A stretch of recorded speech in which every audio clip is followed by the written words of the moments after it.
എൻ്റെ സമാധാനം ഞാൻ നിങ്ങൾക്ക് തന്നേച്ചു പോകുന്നു എന്നരുളിയ യേശുക്രിസ്തുവിൻ്റെ നാമത്തിൽ സ്നേഹവന്ദനം. ദൈവവചനവുമായി വീണ്ടും കർത്താവിൻ്റെ കാൽക്കൽ കടന്നു വരുവാൻ ഇടയായതിലും ഒരവസരം കൂടെ കർത്താവ് തന്നതിനാലും കർത്താവിനെ നന്ദിയോടെ സ്തുതിക്കുന്നു, മഹത്വപ്പെടുത്തുന്നു. പ്രിയ ദൈവജനമേ, നമുക്ക് കർത്താവ് തരുന്ന ഓരോ അവസരങ്ങളും വളരെ വിലപ്പെട്ടതാണ്. അത് നാം യോഗ്യമായി നഷ്ടപ്പെടുത്താതെ ഉപയോഗിക്കേണ്ടതുമാണ്.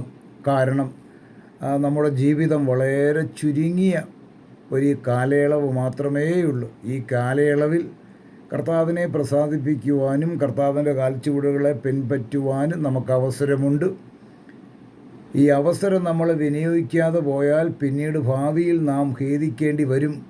കർത്താവിന് വേണ്ടി ഒന്നും ചെയ്യുവാൻ എനിക്ക് കഴിഞ്ഞില്ലല്ലോ, കർത്താവിനെ അനുസരിക്കുവാൻ എനിക്ക് കഴിഞ്ഞില്ലല്ലോ എന്നുള്ളതായ ഒരു കുണ്ഠിതം നമുക്കുണ്ടാകാതിരിക്കണമെങ്കിൽ ഇന്ന് വളരെ ജാഗ്രതയോടെ സൂക്ഷ്മതയോടെ കർത്താവിൻ്റെ വചനം ധ്യാനിച്ചും സ്നേഹിച്ചും അനുസരിച്ചും ഒരു ഭക്തിയുള്ള ജീവിതം നയിപ്പാൻ ദൈവത്തിൻ്റെ ആത്മാവ് നമ്മളെ പ്രബോധിപ്പിക്കുന്നുണ്ട്. ഇന്നത്തെ ചിന്തയ്ക്കായിട്ട് ലൂക്കോസിൻ്റെ സുവിശേഷം 1-ാം അധ്യായം അതിൻ്റെ 31 മുതൽ 33 വരെയുള്ള 3 വേദവാക്യങ്ങൾ വായിക്കാമെന്ന് ചിന്തിക്കുന്നു. ലൂക്കോസിൻ്റെ സുവിശേഷം 1-ാം അധ്യായം അതിൻ്റെ 31, 32, 33. അവിടെ ഇങ്ങനെയാണ് 31 വായിക്കുന്നത്: നീ ഗർഭം ധരിച്ച് ഒരു മകനെ പ്രസവിക്കും, അവൻ യേശു എന്ന് പേർ വിളിക്കണം. അവൻ വലിയവനാകും, അത്യുന്നതൻ്റെ പുത്രൻ എന്ന് വിളിക്കപ്പെടും. കർത്താവായ ദൈവം അവൻ്റെ പിതാവായ ദാവീദിൻ്റെ സിംഹാസനം അവന് കൊടുക്കും. അവൻ യാക്കോബ് ഗൃഹത്തിന് എന്നേക്കും രാജാവായിരിക്കും. അവൻ്റെ രാജ്യത്തിന് അവസാനം ഉണ്ടാകുകയില്ല എന്ന് പറഞ്ഞു. യേശുക്രിസ്തുവിൻ്റെ ജനനത്തോടുള്ള ബന്ധത്തിൽ ഗബ്രിയേൽ ദൂതൻ പറഞ്ഞ കാര്യമാണ്. ഈ 31, 32, 33 ഈ വേദവാക്യങ്ങൾ വായിച്ചാൽ 7 കൂട്ടം കാര്യങ്ങൾ ഇതിൽ നമുക്ക് കാണാൻ കഴിയും. അതിൽ 1-ാമത്തെ പോയിൻ്റാണ് നീ ഗർഭം ധരിക്കും. അത് സംഭവിച്ചു കഴിഞ്ഞു. അഥവാ 7 കൂട്ടം കാര്യത്തിൽ 5 കാര്യം നിറവേറി. ഇനി 2 കാര്യം നിറവേറാൻ ബാക്കിയുണ്ട്. ആദ്യത്തെ 5 കാര്യമാണ് നിറവേറിയത്. അതാണ് ഞാനിവിടെ വായിച്ചത്. നീ ഗർഭം ധരിക്കും. അത് സംഭവിച്ചു. മകനെ പ്രസവിച്ചു. അതും സംഭവിച്ചു. 3-ാമത്തെ പോയിൻ്റ്, അവൻ യേശു എന്ന് പേർ വിളിക്കണം. പറഞ്ഞതുപോലെ അവൻ യേശു എന്ന് പേർ വിളിച്ചു. ഇനി 4-ാമത്തെ പോയിൻ്റ്, അവൻ വലിയവനാകും. അതും സംഭവിച്ചു. മാത്രമല്ല 5-ാമത്തെ പോയിൻ്റ്, അത്യുന്നതൻ്റെ പുത്രൻ എന്ന് വിളിക്കപ്പെടും. അതും നിറവേറി. അങ്ങനെ 7 കൂട്ടം കാര്യത്തിൽ 5 കൂട്ടം കാര്യങ്ങളും നിറവേറി. ഇനി നിറവേറുവാൻ 2 കൂട്ടം കാര്യം അവിടെ ഉണ്ട് എന്നുള്ള കാര്യം നാം സൂക്ഷ്മമായി ഈ ഭാഗം പഠിച്ചാൽ നമുക്ക് മനസ്സിലാകും. ഇനി നിറവേറുവാനുള്ള 2 കാര്യം ഏതൊക്കെയാണ്? 7 കൂട്ടം കാര്യങ്ങൾ അവിടെ ഉണ്ടെന്ന് ഞാൻ പറഞ്ഞല്ലോ. 7 കൂട്ടം കാര്യത്തിൽ 5 എണ്ണം നിറവേറി, 2 എണ്ണം ഇനി നിറവേറാനായിട്ടുണ്ട്. അത് ഭാവിയിൽ നിറവേറുക തന്നെ ചെയ്യും. ആ നിറവേറുവാനുള്ള 2-ാമത്തെ 2 കാര്യങ്ങളിൽ ഒന്ന് അവിടെ വായിക്കുന്നു. 32-ാം വാക്യത്തിൽ വായിക്കുന്നു: കർത്താവായ ദൈവം അവൻ്റെ പിതാവായ ദാവീദിൻ്റെ സിംഹാസനം അവന് കൊടുക്കും.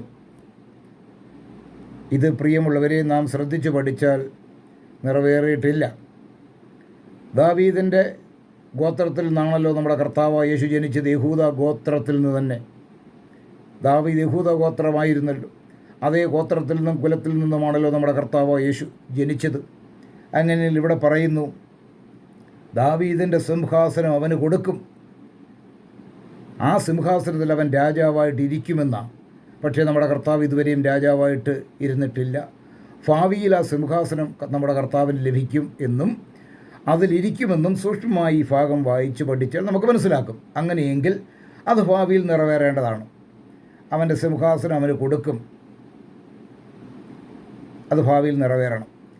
ഇനി അടുത്തത് ഭാവിയിൽ നിറവേറേണ്ട ഒന്നാമത്തെ കാര്യമാണ് ഇവിടെ പറഞ്ഞത്, സിംഹാസനം കൊടുക്കുമെന്ന്. രണ്ടാമത്തെ കാര്യം, അവൻ യാക്കോബ് ഗൃഹത്തിന് എന്നേക്കും രാജാവായിരിക്കും.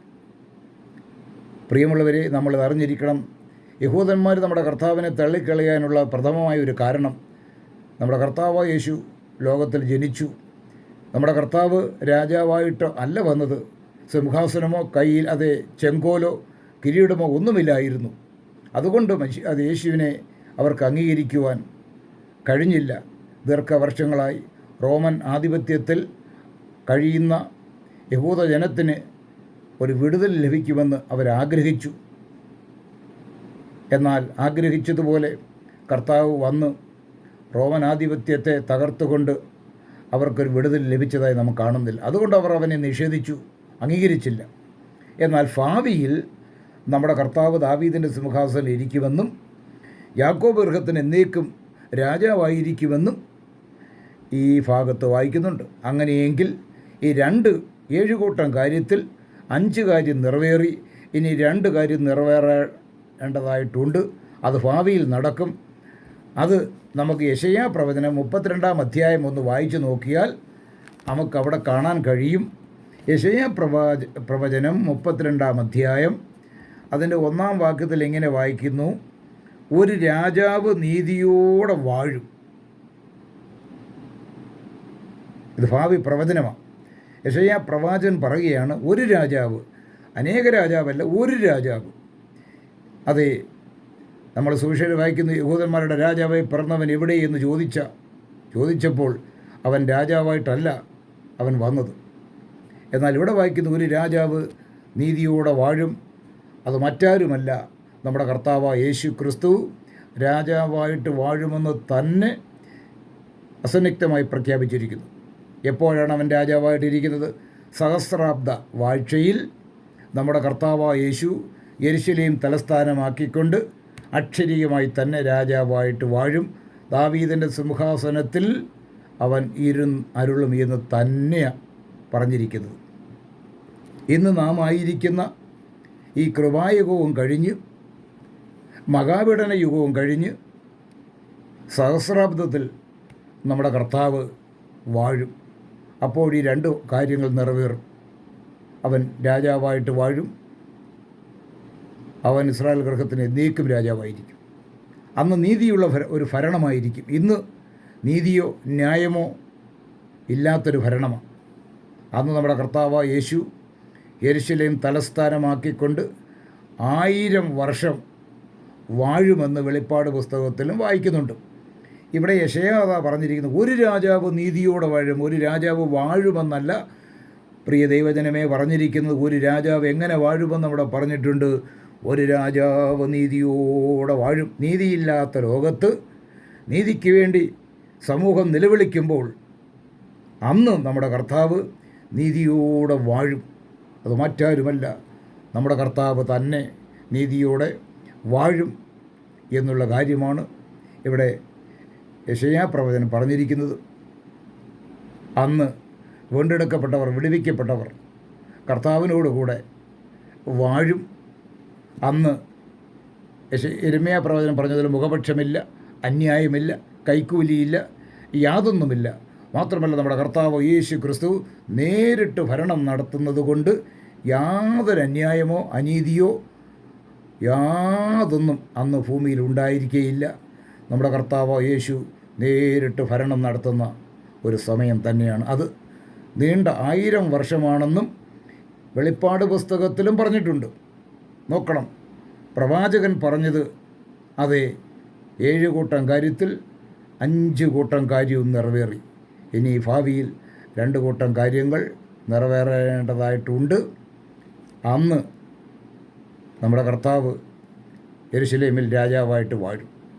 അന്ന് വീണ്ടെടുക്കപ്പെട്ട ദൈവമക്കളായ നാമം അവനോടുകൂടെ അവിടെ കാണും. എത്ര ഭാഗ്യം! ഇന്ന് നാം തളർന്നു പോകാതെ കർത്താവിനെ സേവിച്ചും അനുസരിച്ചും വളരെ പ്രത്യാശയോടെ കഴിച്ചു കൂട്ടുവാനുള്ളൊരു അവസരം ദൈവം നമുക്ക് തന്നിരിക്കുക. നമ്മുടെ നടപ്പ് നമ്മുടെ കർത്താവിന് മുൻപാകെ തെളിയിച്ചുകൊണ്ട് കർത്താവിൻ്റെ കരം പിടിച്ച് വിശ്വാസ ജീവിതത്തിൽ തളർന്നു പോകാതെ രഹസ്യവും പരസ്യവുമായ ജീവിതം കർത്താവിന് യോഗ്യമാവണ്ണം ജീവിച്ച് മുന്നേറുവാൻ കർത്താവ് ധാരാളമായ കൃപ നമ്മുടെ എല്ലാവരുടെ മേലും പകരുമാറാകട്ടെ എന്നുള്ള പ്രാർത്ഥനയോടുകൂടെ ഈ ചെറിയ സന്ദേശം അവസാനിപ്പിക്കുകയാണ്.